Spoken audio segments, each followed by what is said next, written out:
Before we get to our good news story of the day, it's important to remember that 80% of people who get COVID-19 recover without having to go to the hospital. Our next guest was not that lucky. He spent 19 days in the hospital, most of those days on a ventilator, but he's a survivor. He left the hospital April 21st. He got this send-off, which is amazing.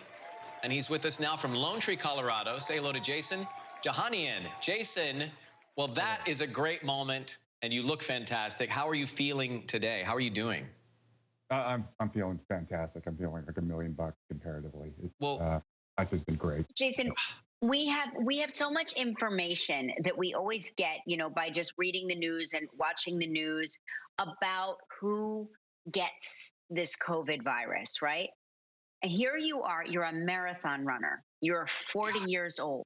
You're a father of 2 children. Your wife is a nurse. Take us through your journey of how you first thought you were getting sick and what progressed afterwards. Sure. Initially, I started feeling the symptoms on the 23rd. It started off with a pressure on my chest, which I never had before. I've never had pneumonia or anything like that, and I knew it was different. So quite honestly, I thought, okay, I probably got it, but statistically, I thought I'm a healthy guy. I'll get this knocked out in a week or 2, but that was definitely not the case. My wife, as you mentioned, is a nurse. So when I started self-isolating, she would monitor me with an oximeter for your finger, which I recommend everybody get, along with listening to my lungs with a stethoscope. And then after about 6 days of self-isolation, I continued to decline. And when my oxygen level finally hit the 70s, I threw in the towel. I said, I got to go in. We got to go to the ER. And then less than 24 hours later, they had me on a ventilator. Jason, it's incredible. How were you mentally? How were you in your head about all of it as it was going on? It was an eye-opener because, again, initially when I started feeling those symptoms, I thought, again, healthy guy, my age group and so on, mortality rate is very low. I thought I'll get this taken care of, but it was a bit scary, the worse I got. But again, when I arrived at the hospital, I don't remember much after they put the initial IV in me. It was very scary initially. Wow, I understand that they started giving you plasma and antibodies and things like that, but you don't really remember any of that at all? No, I don't. So what ended up happening was after they put me on the ECMO machine, or rather the ventilator, I continued to decline. So they ended up transferring me to another hospital 2 days later and put me on an ECMO machine. And if you're not familiar, the ECMO machine is essentially a last resort. So that removes your blood, oxygenates it, and then puts it back in you. Gosh. And after about 6 days, I continued to slowly decline. And they ended up giving me an immune suppressant medication, which they come to find out, it looked like my immune system was in overdrive and attacking itself. So once that was able to essentially suppress my immune system, my body was slowly able to recover. And then 2 days after that, I got plasma with antibodies, and it was continued improvement until I finally woke up 15 days later. And Jason, your family is okay? They weren't infected?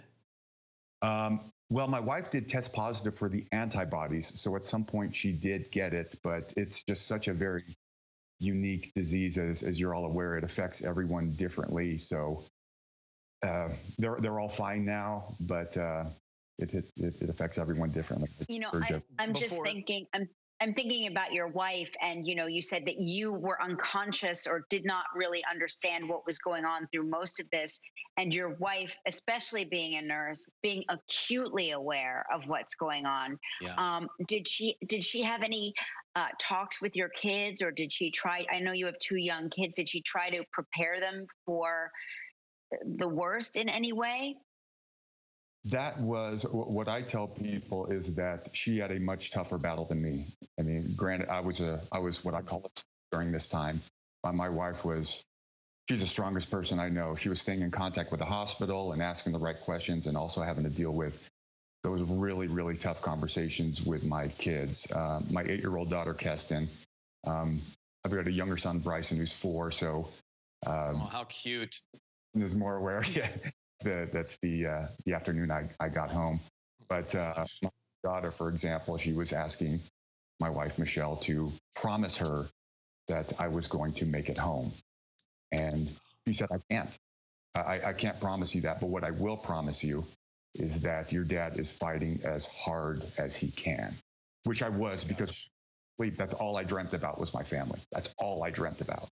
So, and she would kiss my picture every night before she went to bed, and it tears me up just thinking about it now. But she definitely had a tougher battle than I did. It tears me up hearing you talk about it. I guess then the only other question I have for you after hearing your story is, when will you be running again, or jogging, or doing a marathon again? Well, for the improvements that I've had so far have been pretty tremendous. I've been very happy with it. I lost 25, 30 pounds while I was under. When I looked down, I recognized myself. My arms were gone. My legs were gone. I was barely able to stand. And then 5 days later, they sent me home with a walker. And I've been really pushing myself. And today I'm actually up to 6 miles a day. But I tried to push myself a little bit too much earlier on. And I had chest pains for a day and a half. So I said, okay, slow down, Jason. Be careful. But when I came back home, I've been so grateful. I've got the greatest neighbors in the world. Everyone was outside. I ended up getting a welcome home parade led by my best friend, who's a firefighter. That's his truck, funny enough. He led that parade. Oh, that's great. I love that. It's amazing. That's incredible. Hey, are your kids there? Can we say hi to your family? Are they nearby? Family, want to come say hi? You can give me a hug too. This is my daughter. Oh, hi. Her wife, Hi Michelle. there. My boy, Bryson. Oh, Michelle, my gosh, how cute. Tell Michelle we really admire her strength during that harrowing experience. She's a real hero, and I'm sure a savior for you and your family. I'll pass that on. Thank you. What I've shared with everyone, if I could share 10% of the gratefulness that I've had over the past month or so, I'm convinced the world would be a better place. It's been great. Well, listen, seeing that shot of you with your family after hearing your story is a remarkable moment. So we're glad you're doing better and doing well. Take care of yourself. Be careful running. Don't do too much. Will do. Thank you so much. All right, guys. Bye-bye. Thanks for joining us. Well, it's so funny. They're the most beautiful family. I started laughing when he was like, well, I'm only up to 6 miles. And I thought, only up to 6 miles? He said a day. I was like, isn't that a marathon? Isn't 6 miles a marathon?